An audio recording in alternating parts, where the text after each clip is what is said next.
ભારતમાં આઝાદી પછી સ્ત્રી સુરક્ષા માટે સરકારે ઘણા કાયદા બનાવ્યા છે, જેનાથી સ્ત્રી સશક્તિકરણ ખૂબ ઝડપથી થયું છે. પરંતુ હવે સ્ત્રી સુરક્ષાના આ કાયદાઓનો ઘણીવાર દુરુપયોગ થાય છે, જેનો ભોગ અમુકવાર નિર્દોષ પુરુષો બને છે.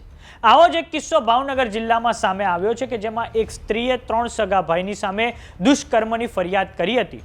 જોકે આ ફરિયાદ ખોટી છે તેવો ઘટસ્ફોટ પોલીસના અધિકારીએ અદાલતમાં કરતા સમગ્ર મામલો પ્રકાશમાં આવ્યો છે. તો આવો જાણીએ સમાચાર વિસ્તારથી. નમસ્કાર, જમાવટ સાથે હું છું પાર્થ.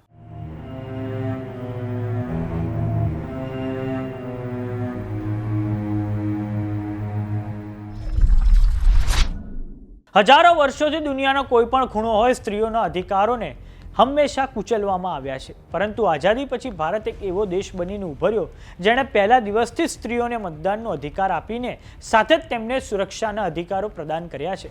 પરંતુ હવે સ્ત્રીઓ આ જ અધિકારોનો ઉપયોગ કરીને નિર્દોષ પુરુષોને જેલના હવાલે કરે તે અયોગ્ય કહેવાય. તારીખ છે 25 માર્ચ. સ્થળ હતું ભાવનગરનું ઘોઘા પોલીસ સ્ટેશન, જ્યાં એક મહિલા આવે છે અને ફરિયાદ લખાવે છે કે અપહરણ કરીને 3 સગા ભાઈઓએ તેમની સાથે દુષ્કર્મ કર્યું છે.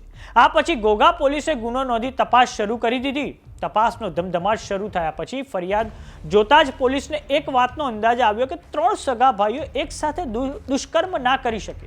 જોકે તે પછી ભાવનગરના એસપી હર્ષદ પટેલ દ્વારા આ દુષ્કર્મની ફરિયાદને ઘોઘા પોલીસ પાસેથી લઈને ભાવનગરના પોલીસ ઇન્સ્પેક્ટર મહેશ ચૌધરીને સોંપવામાં આવે છે.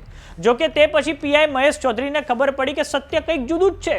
સત્ય એવું બહાર આવ્યું કે દુષ્કર્મની ફરિયાદ કરનાર મહિલા દીપક નામના એક વ્યક્તિના પ્રેમમાં હતી. આમ પ્રેમ પ્રકરણને કારણે દીપકના ઘરે અવારનવાર ઝઘડા થતા હતા.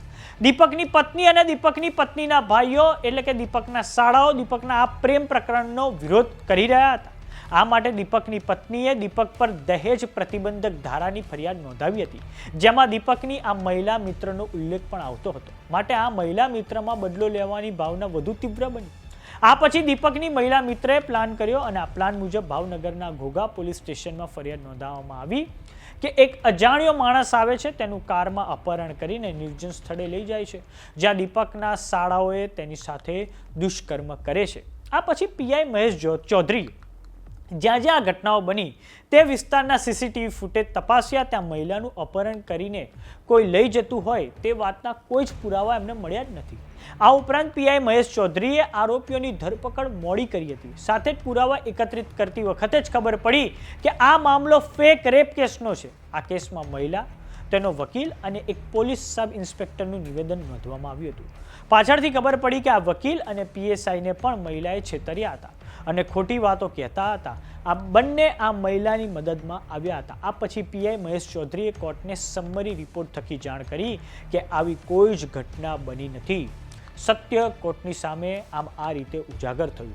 સામાન્ય રીતે આવા દુષ્કર્મના કેસમાં ફરિયાદ ખોટી છે તેવું કહેવાની પોલીસ અધિકારીઓમાં હિંમત નથી હોતી. નિર્દોષ પુરુષો દંડાય છે અને તેઓ મહિનાઓ સુધી જેલમાં રહે છે અને તેમના આબરૂના ધજાગ્રસ્ત સમાજમાં ઉડતા હોય છે. તો આ બાબતે તમે પુરુષોના અધિકારોને લઈને શું માનો છો તે બાબતે કોમેન્ટ બોક્સમાં જરૂર લખો. સાથે જ કેવો લાગ્યો અમારો વિડીયો તે બાબતે પણ કોમેન્ટ્રી કરો. જો તમે અમને યુટ્યુબ પર જોઈ રહ્યા તો સબસ્ક્રાઈબ કરો. જો તમે અમને ઇન્સ્ટાગ્રામ અને ફેસબુક પર જોઈ રહ્યા તો ફોલો કરો. નમસ્કાર.